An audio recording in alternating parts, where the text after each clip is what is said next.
Alright, welcome back to part number 3. So in this part, I am showing you guys, I have the burnt umber here and I have red. So I'm going to be using burnt umber and red to make a creasing color. So this is going to be my creasing / shading layer. So we are going to be putting some burnt umber into here.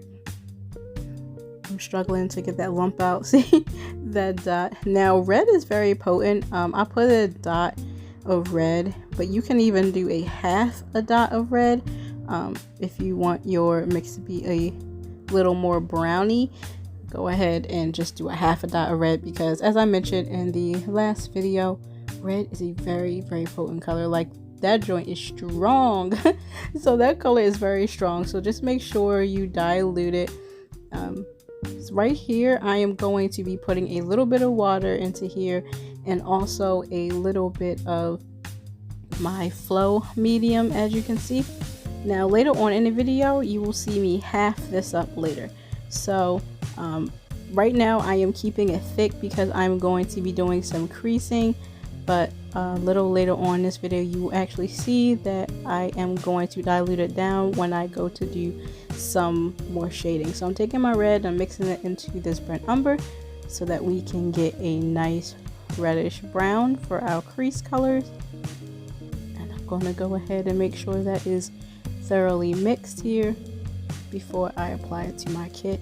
And just take your time with the mixing. Make sure there are no clumps of one color, because you can see it looks like a kind of reddish brown. I sometimes prefer to have this mix a little darker, so when I go over my creases again after I do a skin tone layer, I am going to add more brown than red next time. But starting off, because we do have a bit of blood in our, like, it's not just brown, I guess you could say, it's a little bit of blood flow underneath our skin, so the red helps, if that makes sense. So I'm showing you I'm using a very small brush, not small but skinny, 2 like pointer brushes for this, so I can really get into those creases. I'm checking to make sure I have nothing on my hands. Make sure that you don't have any paint on your fingers, because I always tend to have like paint somewhere I didn't realize, and I'll go to grab the baby and it will smudge. And hopefully you guys can see what I do. Okay, good, I moved over this time. It's a little hard for me to record and try to do these creases because I'm trying to see myself, but I also want you guys to see what I'm doing. I'm putting a little bit of that thicker paint color around the nose, and I'm going to take my dry brush and just dab it around and blend it very well. Take your time to blend, and as you can see I have this on normal speed right now, so you can see I am taking my time to gently blend and get that angle right so that you can really get close to that crease. And you'll see me pulling I put my paintbrush in my mouth, like the dry brush one. I will put it in my mouth so like easy access, so it's easier for me to do a voiceover, because I definitely cannot talk and paint at the same time. But right there I'm just wiping off a little bit of a smudge that I got there. And I'm not sure what I'm doing here. I think I'm gonna show you guys the eye crease. Yes, I am. So this is how I crease. I'm going to go ahead and let you guys watch me do that. Just the key thing to keep in mind is a little bit of paint at a time. So just do like half of the crease and then pull it out into the rest of the crease. Depending on how thick you had your paint, you just want a little bit of a dab, and I'm just cleaning up any excess. And as you can see, the eye is getting more shaded and darker. So I'm going to go ahead and let you guys watch me crease. Now this video originally is 28 minutes long because I'm just taking my time, and that's with only 3 limbs I think I did in this video. So I'm going to speed it up after this. I am going to let you guys watch me. I think I'm actually going to crease out the lips first, and then I will speed it up for you. So hope you guys enjoy this video, and thanks for watching. See you in part 4, which is when we start getting into the actual skin tone that this baby is going to be. So this has all just been the under layers. Crazy, right? So I'll see you guys later.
Just pop it on real quick to say that this is the time where I am going to be taking some water, adding it into a cup, and diluting by dipping my paintbrush into the thicker mixture and then dipping it into the water so that I can blend easier.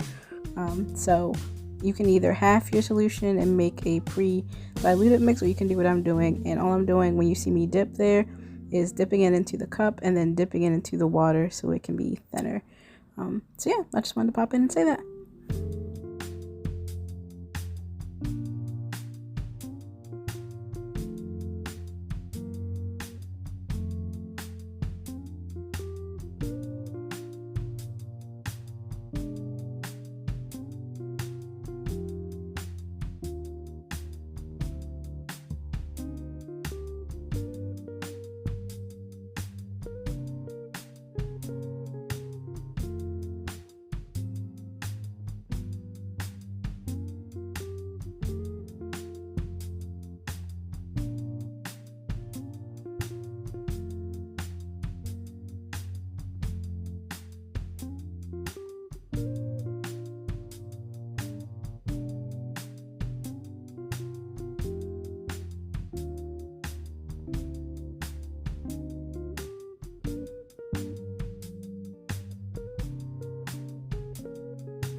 So here I'm doing the hands, and I'm about to show you that when I'm doing the hands, for those of you who aren't familiar with ethnic painting, etc., the inside of our hands, we have these darker lines, and so I'm trying to show you that's what I'm doing here with my darker mixture. I'm imitating those lines that are on my hands that are darker than the rest, and so our creases are dark brown, and that is just what I'm doing here with this baby. So that's why I'm just showing you the hands on this one.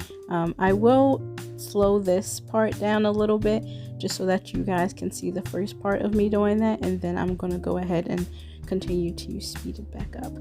But yeah, that's what I'm showing you with the hands. I'm trying to give you a visual here so that you can just see the reasoning behind me darkening up these lines like this. Alright, so I think this is going to be the last voiceover for this video, so enjoy the rest.